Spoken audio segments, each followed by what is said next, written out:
السلام علیکم ورحمۃ اللہ وبرکاتہ۔ دوستوں، امید کرتا ہوں آپ خیریت سے ہوں گے۔ میں ہوں محمد مقصود قاسمی اور آپ دیکھ رہے ہیں باغ مدینہ یوٹیوب چینل۔ پیارے ائمہ اکرام، اپنے رویے بدلیے۔ محمد احمد حافظ۔ گزشتہ روز محلے کی مسجد میں ظہر کی نماز پڑھنے گیا تو امام صاحب نے سب بندی کے بعد تکبیر تحریمہ سے قبل مسئلہ بتانا شروع کیا۔ مسئلہ نماز کے بعد دعا سے قبل بھی بتایا جا سکتا تھا، مگر امام صاحب نے اس احتمال کے پیش نظر کہ سلام کے بعد نمازی جلدی نکل لیتے ہیں، نماز سے پہلے بتانا ضروری خیال کیا۔ مسئلہ سادہ سا تھا کہ سجدے میں پیشانی اور ناک دونوں زمین پر لگنے ضروری ہیں، ورنہ نماز نہیں ہوتی۔ اس کے ساتھ ایک دو باتیں ترغیبی انداز میں کہہ دی جاتی تو کوئی مذائقہ نہیں تھا، مگر اس سادہ سے مسئلے کو امام صاحب گرج اور جلال و روب کے ساتھ بتا رہے تھے، وہ خاصا تکلیف دہ تھا۔ غالباً انہیں اپنی تیش بیانی کا کچھ خیال آیا تو بات بنانے کے لیے نمازیوں کو یہ بتانا بالفاظ دیگر دھمکانا ضروری سمجھا کہ محلے کا امام اپنے علاقے کا SHO ہوتا ہے، اسے معلوم ہوتا ہے کہ کون کس پانی میں ہے، اور تمہاری گھر والیاں تمہارے سب کرتوت آ کر بتاتی اور رونا روتی ہیں۔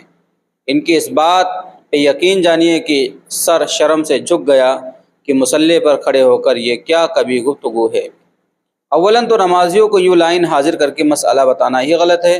اگر بہت ضروری ہے تو نہایت جچے تلے اور مختصر الفاظ کے ساتھ ایک آدھ منٹ میں مسئلہ بتا دینا کافی ہوتا ہے۔ ہمارے قریب میں ایک اور مسجد ہے، وہاں کے امام بھی خوب ہیں، لمبی لمبی نمازیں پڑھانے کا شوق ہے۔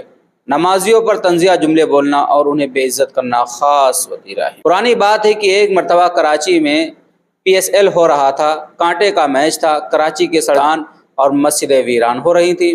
مولوی صاحب نماز پڑھانے مصلی پر آئے اور نمازیوں کی کم تعداد کو دیکھا تو مکبر کو تکبیر سے روک کر PSL جیسی خرافات پر بیان شروع کر دیا۔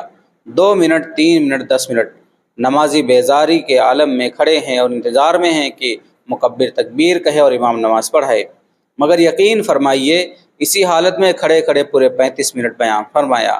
نمازیوں میں بچے بھی ہوتے ہیں، بوڑھے بھی، اور بیمار و معذور بھی، شوگر کے مریض بھی ہوتے ہیں جنہیں پیشاب کا عارضہ بھی ہوتا ہے، لیکن چونکہ عریانی فحاشی کی بے کنی ضروری تھی اس لیے 35 منٹ صرف اس مسئلے پر لگا دیا۔ ایک رمضان میں موج میں کیا آئے کہ تراویح میں کئی پارے پڑھنا شروع کر دیے۔ کچھ ناتواں مقتدیوں نے صدائے احتجاج بلند کی تو جمعے میں بیان کیا، ایسے مقتدیوں کو للکارتے ہوئے کہا کہ جنہیں لمبی تراویح سے مسئلہ ہے وہ آئندہ تیل سے ٹانگوں کی مالش کر کے آیا کریں۔ اف میرے خدا، تم ہی کہو یہ انداز گفتگو کیا ہے۔ اب رمضان آیا ہے تو ان کے مقتدی امام صاحب کی لمبی لمبی نمازوں اور طویل خطابیہ دعاؤں کے خوف سے قریب کی مسجدوں میں جائے پناہ ڈھونڈ رہے ہیں۔ عموماً دیکھا گیا ہے کہ جن ائمہ نے مساجد کے اپنے ٹرسٹ بنا رکھے ہیں وہ ایسا ہی تعلی، تحیر اور تحکم کا انداز اختیار کرتے ہیں۔ مساجد تو قرب الہی حاصل کرنے کے مقدس مقامات ہیں، مگر ہمارے بہت سے ائمہ ذوم تقویٰ اور اپنی خشونت زدہ گفتار سے ان مساجد کو بعد الہی کے مقامات میں تبدیل کر دیتے ہیں۔ اللہ معاف فرمائے، ایسی مسجدیں ہی خراب من الہدا کا مصداق بن جاتی ہیں۔ ہمارے قریب ایک اور مسجد ہے، وہاں کے امام نوجوان عالم دین، نہایت خلیق و شفیق، میٹھی زبان کے حامل، تصنع، تکبر اور ذوم تقویٰ سے پاک، چھوٹوں بڑوں کے ساتھ محبت سے پیش آتے ہیں۔ نتیجہ یہ ہے کہ ان سے ہر نماز کے بعد سلام و مصافحے کے لیے مقتدی لائن میں کھڑے رہتے ہیں، حتیٰ کہ ننھے منھے معصوم بچے بھی ان کی طرف لپک رہے ہوتے ہیں۔ لگتا ہے کہ کوئی جذب ہے جو انہیں امام صاحب کی طرف کھینچ لے جاتا ہے۔ یہ کیا ہے؟ یہ وہی ہے جسے محبت فاتح عالم سے تعبیر کیا گیا ہے۔ سو اے پیارے ائمہ کرام، خود کو بدلیے، لوگوں کے ساتھ لطف و عنایت اور شفقت و محبت سے پیش آئیے، نبوی اخلاق کو اپنائیے، لوگوں کی دل آزاری کرنے سے بچیے، مسجدوں میں آنے والے نمازیوں کی قدر کیجیے۔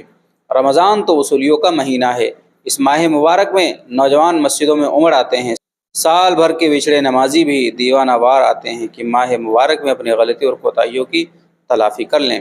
اب ائمہ کرام کا فرض بنتا ہے کہ وہ انہیں نرمی، محبت، پیار اور اخلاق سے سال بھر کا مستقل نمازی بنانے کی سعی کریں۔ نمازوں میں، بیانات میں، مسئلے بتانے میں اعتدال اور اخلاق نبوی کا دامن تھامے رکھیں۔ رمضان میں نمازیوں کی بڑی تعداد دیکھ کر امید جاگتی ہے کہ لوگوں میں پیاس ہے، وہ اپنے پروردگار سے جڑنا اور اس کے در پہ جھکنا چاہتے ہیں۔ بس ایک ظاہری سہارا انہیں چاہیے کہ جو بازو سے پکڑ کر انہیں اپنے ساتھ لے چلے، اور اس میں کیا حرج ہے کہ آپ ہی ان کا سہارا بن جائیں۔ تو دوستو، یہ تھی تحریر لکھی ہوئی محمد احمد حافظ صاحب کی، اس میں کچھ مسجدوں کا ذکر کیا گیا ہے، لیکن ہو سکتا ہے ایسا بہت ساری مسجدوں میں بہت ساری جگہوں پر بہت سارے ائمہ کرام کرتے ہوں، تو خدا را ان چیزوں سے باز آ جائیے اور جو اس میں باتیں لکھی گئی ہیں اس کے مطابق عمل کرنے کی کوشش کیجیے۔ اللہ سے دعا ہے اللہ تبارک و تعالی ہم سب کو ان چند باتوں پر عمل کی توفیق عطا فرمائے اور مقتدیوں کی قدردانی کی توفیق عطا فرمائے۔ اب آپ حضرات کا اس کے متعلق کیا کہنا ہے؟ نیچے کمنٹ باکس میں اپنی رائے کا اظہار ضرور کریں۔ پہلی بار چینل پر آئیں سبسکرائب بھی کر سکتے ہیں۔ چلیے دوستو پھر ملتے ہیں انشاءاللہ جلدی کسی نئے ویڈیو میں۔ السلام علیکم ورحمۃ اللہ وبرکاتہ۔